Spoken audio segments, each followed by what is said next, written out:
Hi there, I'm Davi Gerber. I'm the Business Development Director at Citra Solutions. Welcome to the first of our four-part series on modern data warehouse platforms for SAP customers.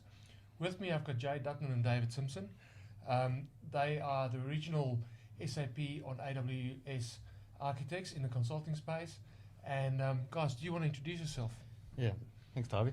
So, Jay Dutton here.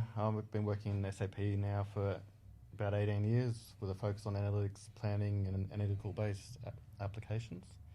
I've been doing AWS and cloud technologies for about 8 years now. Thanks. David? Hi, thanks.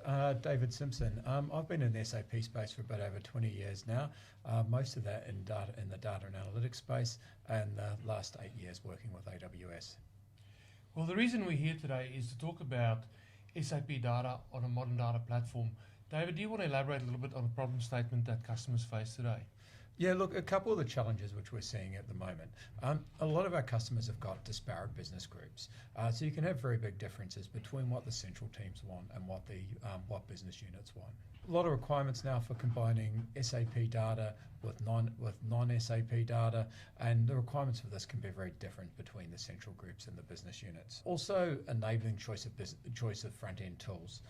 A lot of our different user groups have different preferences on the tools they want, and we're finding users more and more often want a wider choice of front-end tools and ways of analysing the data. That then feeds into sort of enabling more machine learning and AI, enabling a range of tools which people can use for that, and then ideally being able to use the outputs for that machine learning and AI in order to feed back into your business processes with a sort of 360-degree view. Finally, there's always cost pressures in most business. So if we're able to deliver these platforms at a lower cost to build and a lower cost to maintain and operate, that frees up more money for the innovative, creative things that you want to be doing.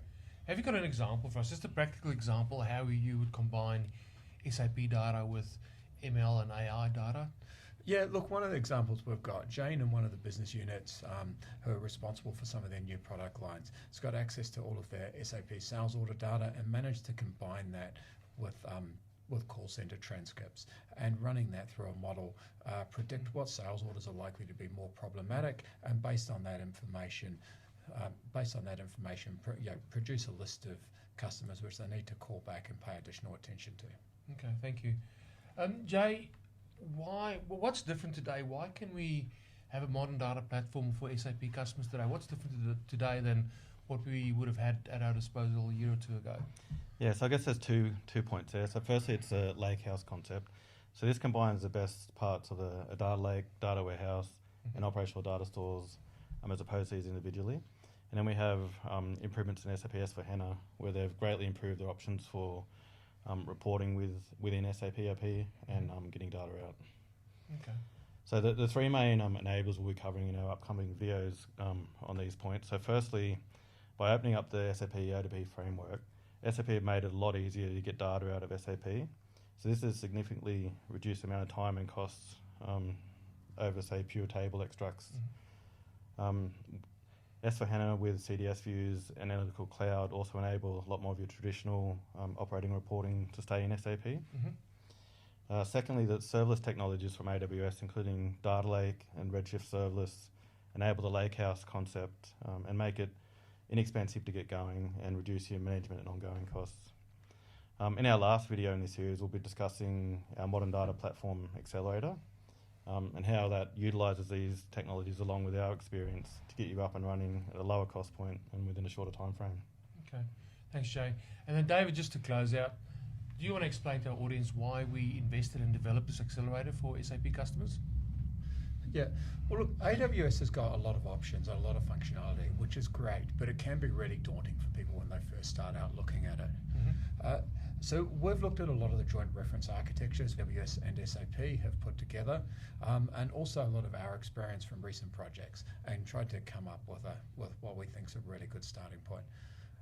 Data security and governance is a really big thing for most organizations now. And if you get this right up front, it's a lot easier than trying to build quickly and then put it in place later.